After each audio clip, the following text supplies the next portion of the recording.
Ladies and gentlemen, welcome. My name is Duke, and this is my YouTube channel. Welcome, newly subscribed. For you newly subscribed, this channel is mostly going to be about transformational psychology. I'll probably throw in the occasional slackline and drone videos, a couple of my hobbies.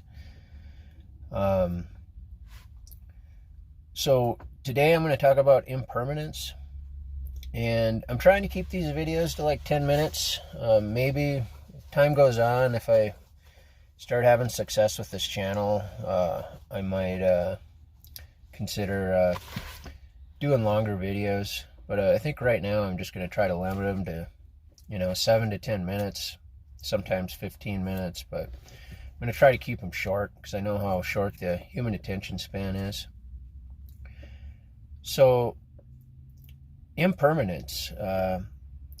You could say it's pretty obvious that this whole reality is based on impermanence. Nothing lasts here, like nothing.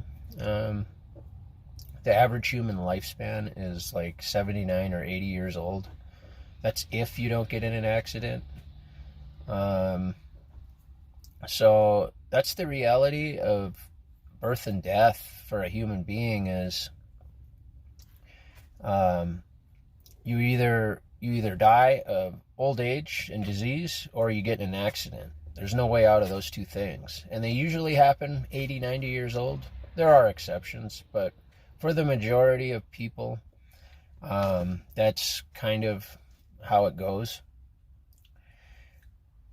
So you could say that this whole reality depends on impermanence. This whole illusion of being an individual, a separate self, depends on impermanence. There's a story about Tibetan Buddhist monks back in the day over in Tibet that would, part of their meditation practice was meditating on corpses.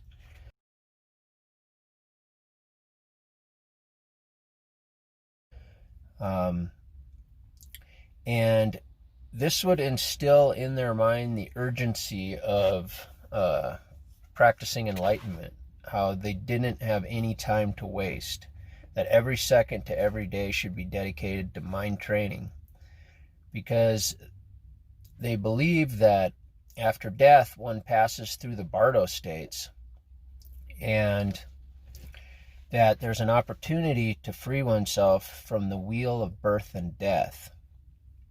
And the idea was that if you trained your mind through various meditation practices, that when you die, that you wouldn't slip into these unconscious, bewildered states, that through your mind training you would snap out of it, the bardo states. You would come to, snap to, and you would realize you're dead, and you would realize in that moment that you had an opportunity to free yourself from the wheel of birth and death and achieve enlightenment, nirvana, where you're no longer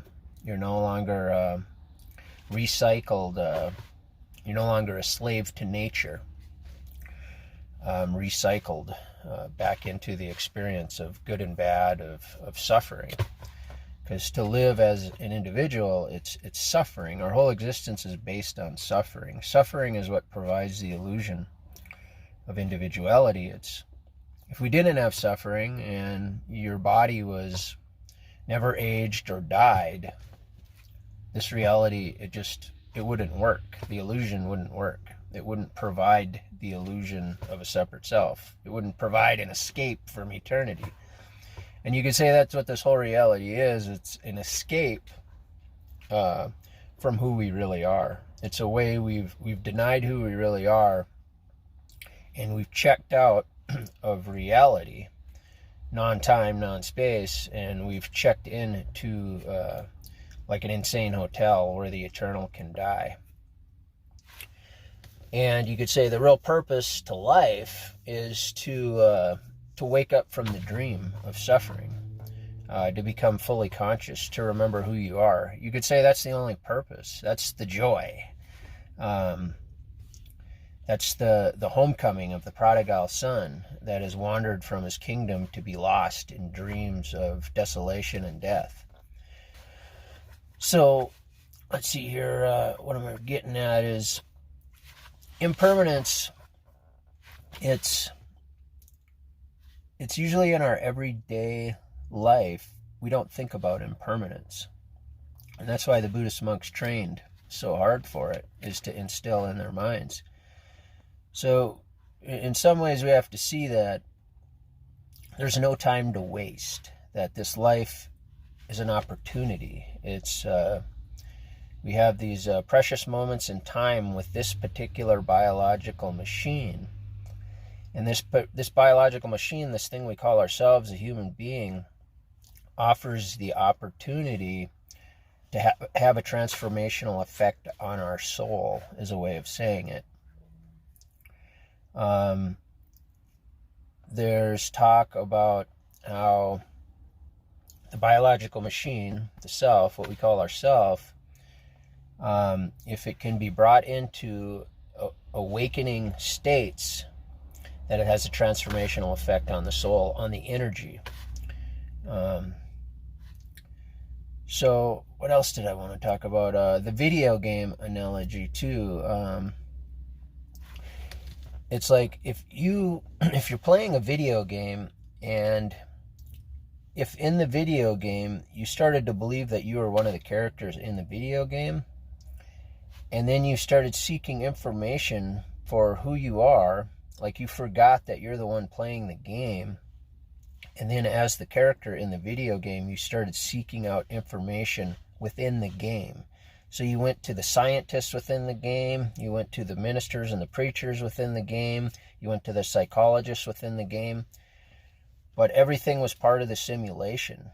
So it's like you can't really find real answers within the system because it's a closed system. It's just like our reality here in the world as a body. It's in order to find knowledge, you have to step outside the game.